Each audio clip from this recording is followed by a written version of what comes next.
Hola, ¿qué tal? Yo me llamo Hipólito. En esta ocasión, Tulio Treviño se encuentra indispuesto. Estoy aquí sustituyéndolo. En esta ocasión, tenemos una cápsula muy especial. Es un tema muy interesante. Se trata de el derecho a la revolución y el derecho contra la opresión. Pues bien, es un tema polémico, ya que la revolución, como la resistencia, incumben no solo a una persona o a un par de individuos, sino a grandes grupos de personas que de una u otra manera se ven involucrados. Pero antes de eso, ¿se han puesto a pensar el significado de revolución o de resistencia contra la opresión?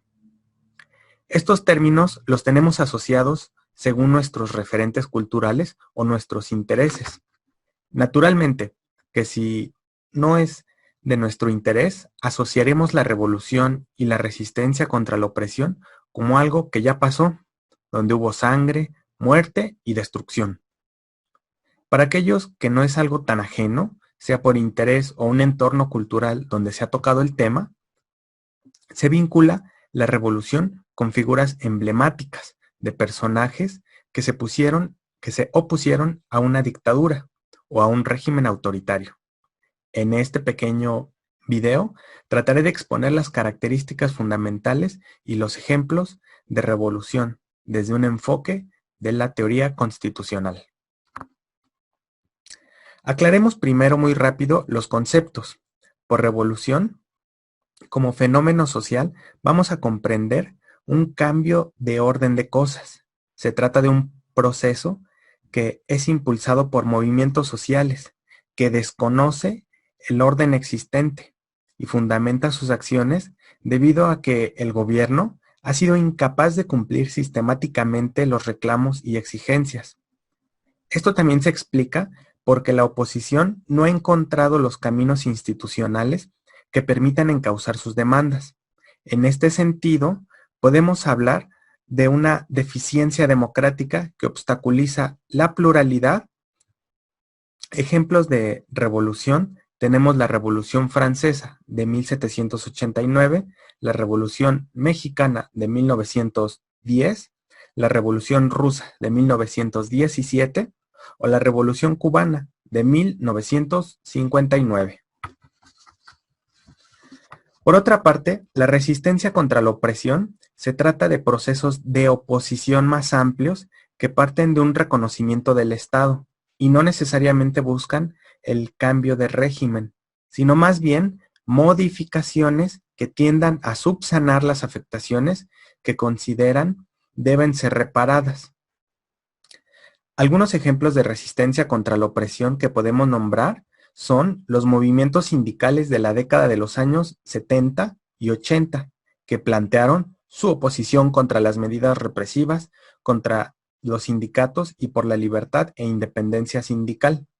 El movimiento popular y magisterial del año 2006 en el estado de Oaxaca, encabezado por la Asamblea Popular de los Pueblos de Oaxaca, APO.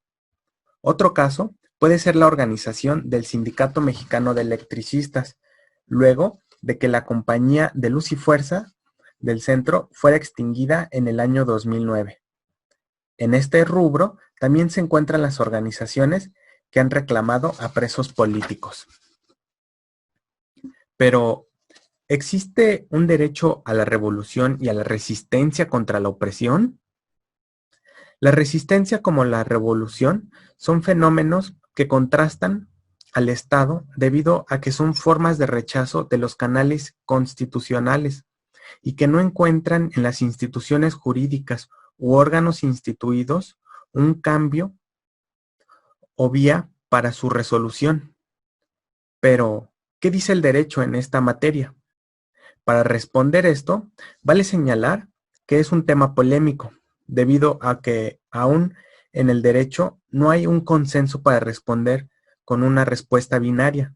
Se trata de distintas lecturas de interpretación desde la ciencia del derecho.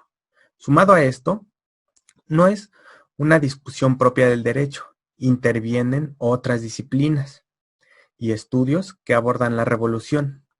A mí Me parece que esta polémica es atravesada también por aserciones que son signadas por una posición ideológica o en defensa o en su oposición.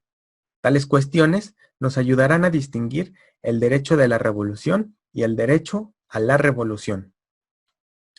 En este tema, el profesor Alejandro del Palacio Díaz considera que la interpretación es punto de partida, pues por ejemplo, mientras para el jurista Mario de la Cueva la revolución tiene validez en tanto teoría e historia, para el estudioso de la Constitución Felipe Tena Ramírez, el derecho a la revolución no puede ser considerado debido a que éste sería la negación del derecho positivo. Tal interpretación es contrastada por Alejandro del Palacio con la interpretación de otro importante jurista mexicano, Ignacio Burgoa, quien considera que la potestad de cambiar el orden se define no de acuerdo a su contenido, sino al respaldo de las mayorías populares. Cuando la estructura social ya no es armónica con la sociedad, se presenta inconformidad. De no existir los canales que permitan encauzar el disenso, se entra en contradicción. En este sentido, resulta legítimo debido a que actividades de resistencia, por ejemplo, de organizaciones en defensa de los derechos humanos, se encuentran respaldadas por el orden constitucional y por el hecho de que las instituciones no han dado respuesta que dé claridad a los familiares. Ahora bien, consideremos el caso de México, de hace 2 sexenios, donde esta situación de la resistencia y la lucha por la presentación con vida de las personas detenidas desaparecidas, se sumó el reclamo de quienes trabajaron en la Compañía de Luz y Fuerza del Centro por el regreso de su fuente de trabajo, el reclamo del movimiento magisterial que consideró que la reforma educativa del sexenio de Peña Nieto lesionó sus derechos laborales, así como todo un cúmulo de reclamos de carácter social que se exacerban en un ambiente de medidas que los actores de dichos reclamos consideran de represión. Me parece que es el caldo de cultivo no solo para la legitimidad de la resistencia, sino para plantear la transformación profunda de la sociedad, es decir, de la revolución. Una vez que el órgano constituyente se diluye, deposita la soberanía en el ejercicio de un marco normativo. La soberanía delega al Estado para seguir imponiendo autoridad. Sin embargo, cuando los órganos constituidos dejan de respetar la Constitución, el conjunto de la población no puede encauzar por vías democráticas las demandas de resistencia. Es un síntoma unívoco de que el Estado tiene que tomar medidas para atender las demandas de resistencia, pero cuando éstas son ignoradas, no hacen sino sumar legitimidad, fuerza y razones para la resistencia y la revolución. Los procesos de oposición no se manifiestan por separado.